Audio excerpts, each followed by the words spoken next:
Hi, my name is Ashley. I am a therapist, a nurse, and now an aspiring herbalist. I am documenting my journey of learning about how to use plants as medicine um, so that I can hopefully help some people learn along the way. Um, so, I'm going to, first of all, today show how to make a tincture. So, what is a tincture? That's basically a way to extract the benefits out of plants. So, you can use a number of different menstruums, is what they're called, or solvents, liquids, really. And those three types that you can use are alcohol. Usually, people use like vodka, 40 to 50%, or some people even use like tequilas, gin, etc. Um, but you can also use apple cider vinegar or glycerin. Today I'm going to be using glycerin. Uh, it is from Bulk Apothecary. It's about 1 gallon or 10 pounds. The reason I'm using glycerin is because I will be giving some of these tinctures to my kids for the herbs that are appropriate for kids. And I obviously don't want to give alcohol to my kids, but also I don't really want them to dislike taking this stuff. And I think giving them apple cider vinegar, I don't think that would sit well with them. So glycerin is pretty palatable. It tastes pretty good. It's like a sugar alcohol, but it doesn't spike blood sugar. So it's not a carbohydrate or anything like that. It is a bit sticky. I warn you when you use it, make sure that you wipe off, pretty much everything you're pouring it into or around. Your hands get sticky, the jars get sticky, so be aware of that. But it is pretty beneficial in the sense that it doesn't spike blood sugar, but it tastes pretty good. So I'll be using that. And then the tincture that I'll be making specifically today is chamomile. This is my chamomile jar. I have many jars of this because I bought a pound from Mountain Rose Herbs, which is a company that I've heard is very good, has a lot of good quality products. So I bought a pound of chamomile, and the the benefits of chamomile are very many. First of all, you can use it on kids, even on infants. I hear it's very good for colic. It's also good for kids and adults who have stomach issues, so pain as far as like indigestion. It's very good for gastritis, bloating, Crohn's, IBS, things like that. So it's a little bit of an antispasmodic, which that means is it reduces spasms. So it's also potentially useful for PMS, cramps, things like that. And it also relaxes. So that antispasmodic feature of it just kind of relaxes you. And that's what chamomile is most well known for, is the relaxing part of it. It's in sleepy time tea. So I'm hoping to use it for a variety of purposes for myself, my husband, my kids. And so I'll be making a tincture from that today. And the chamomile, that's just the flower heads. So if you just see there, how they harvest it is uh, they the flowers start opening, and then pretty much like that day or very shortly after, they plop off the flower heads. The leaves, stems, roots, and things like that are not really used in chamomile. And other herbs, you can use a lot of the parts of the plants, but for chamomile, it's just the flower heads. So I will be making a tincture, and we'll start with a jar. Now, like I said, I'm a nurse, so I like things to be as clean as possible. I wash my hands, I wipe down the whole area where I'm going to be working, and then I sterilize my jars that I'm going to be making tinctures from. You don't have to do that, I'm told, but I just like to be extra clean. And then I have a little kitchen scale, and it can change between like milliliters, grams, ounces, things like that. And then I have a couple of liquid measuring cups. So this one's really cool. It's very small. It has milliliters, ounces, cups, tablespoons, lots of options, and it's pretty tiny. So when you want to use the smaller amounts versus a big liquid measuring cup that has, the cups option, milliliters option, and ounces on the other side. But that's for more bigger volumes. And if I want to be precise, I'll probably want to use this one. It has more markings so I can tell how specific I'm going to be. So we'll start with my sterilized jar, and I'm going to turn on my scale. I'll wait for it to pop on, and then it starts at 0. I set my clean jar on it, and then I tear it out or zero it out, and so it's zeroed out right now. Now what I will do is take my chamomile, my dried flower heads, and I will carefully, because I don't have a funnel yet, carefully pour my chamomile into the clean jar. And so just very carefully and just keeping an eye on how full the jar gets. So chamomile is not a dense herb by any means. So the jar is, almost half full, but we only have about 15 grams, or if I change to ounces, 0.5 ounces, 0.562 to be exact. So what I've learned with making chamomile tinctures, because it's not very dense, I definitely want the herb to be covered enough with the solvent or menstruum, which in this case is glycerin. But so if I went with one of the methods for making tinctures, which is like a very specific mathematical method, that would result in not possibly having enough of the solvent in there. So like right now we have 0.562 ounces in there. One of the methods that you use is a ratio method. So what that means is for fresh herbs, for every 1 part herb you have 2 parts of your solvent. And then if you use dried herbs, you can use the ratio of 1 to 3, 1 to 4, or 1 to 5. So every 1 part herb, you use 3, 4, or 5 parts of the solvent. Obviously, the more solvent you have in there, the more of the liquid you have in there, the less concentrated your tincture is going to be. So if you want it to be a little less concentrated, because you're going to give it to kids, you can put a little bit more of the liquid in there, versus if you want it to be a little bit more concentrated for yourself or another adult, especially if the adult is going to be a bit bigger, then you want to put a little less solvent in it. But make sure that you have the herbs covered with the liquid, and then a little bit of extra of the liquid sitting above the herbs, because what you're going to do is it's going to be stored.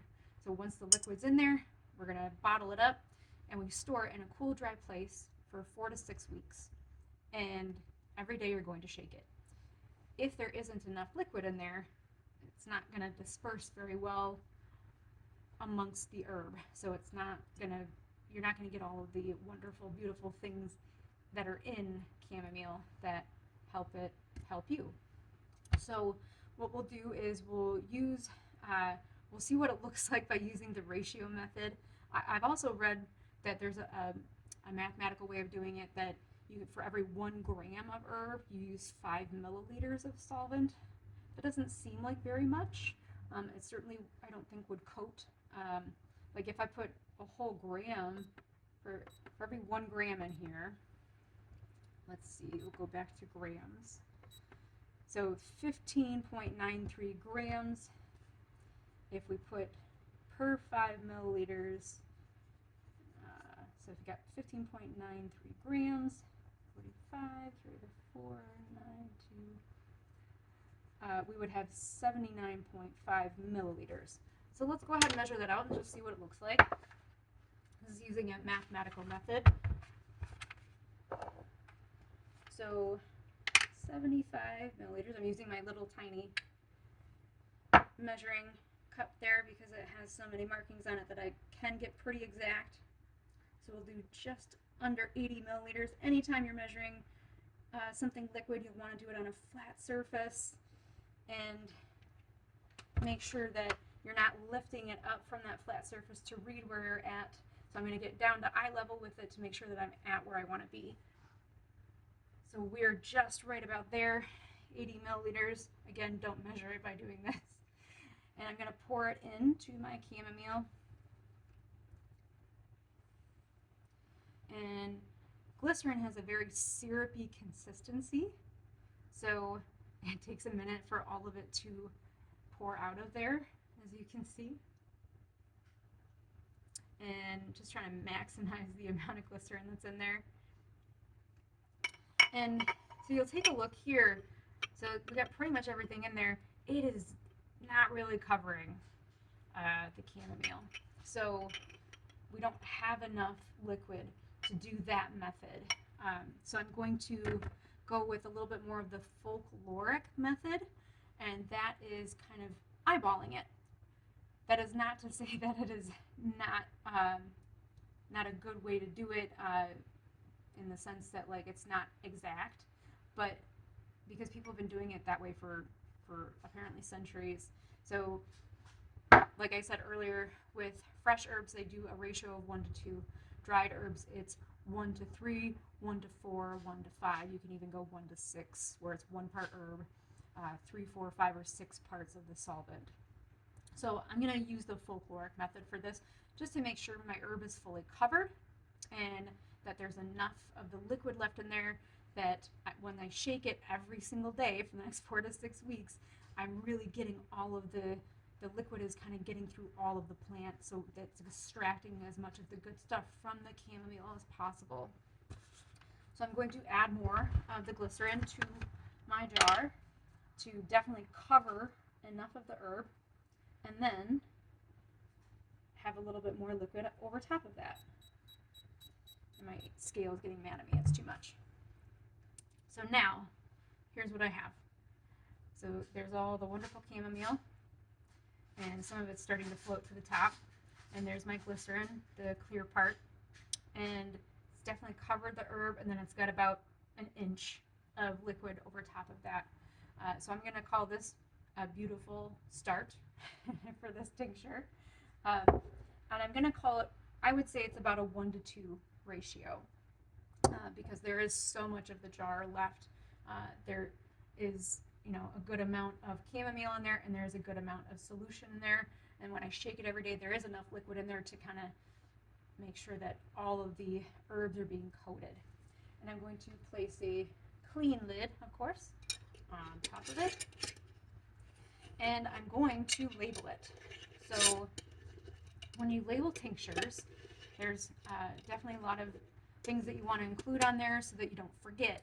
You'll think that I won't forget what's in there, and I won't forget the ratio. You probably will.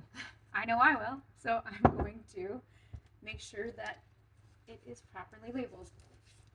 So what you include on the label, and I have these cute fancy little labels I bought from Michael's, and I'm going to, see my hands are a little bit sticky like I said from the glycerin.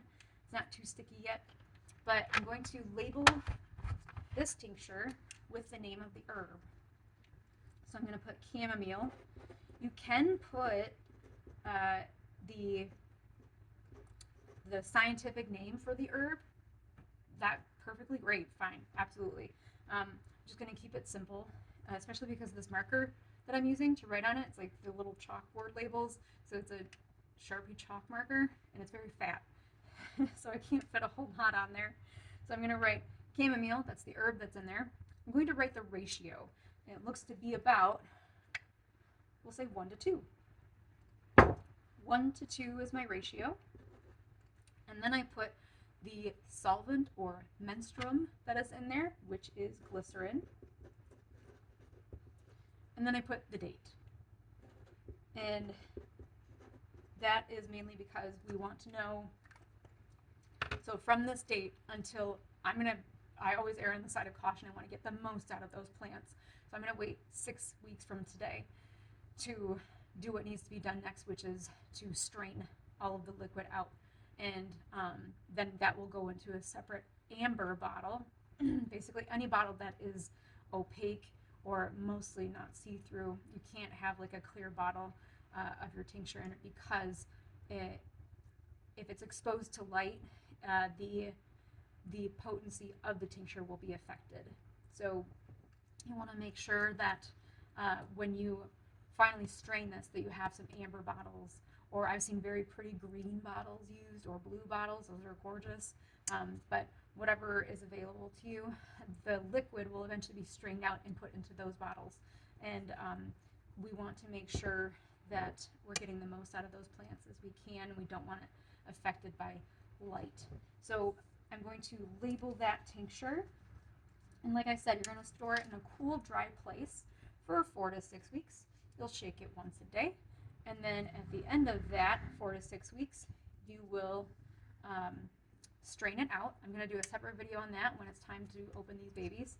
And I'll show you how to do that. You're going to want, if you want to prepare for that, you'll need the bottles that I talked about. You'll need cheesecloth or muslin. They're like fabric that's got some, it's not like obviously the fabric that we use. The liquid is able to get through it, but the herbs are not. I've been told you can also just use a regular strainer. I do have 2 of those. I think I might get the cloth though, because the nice thing about the cloth, especially cheesecloth, is what I've used in the past and I love it. You put all of the substance in there and then you can squeeze as much out of that as much as you possibly can.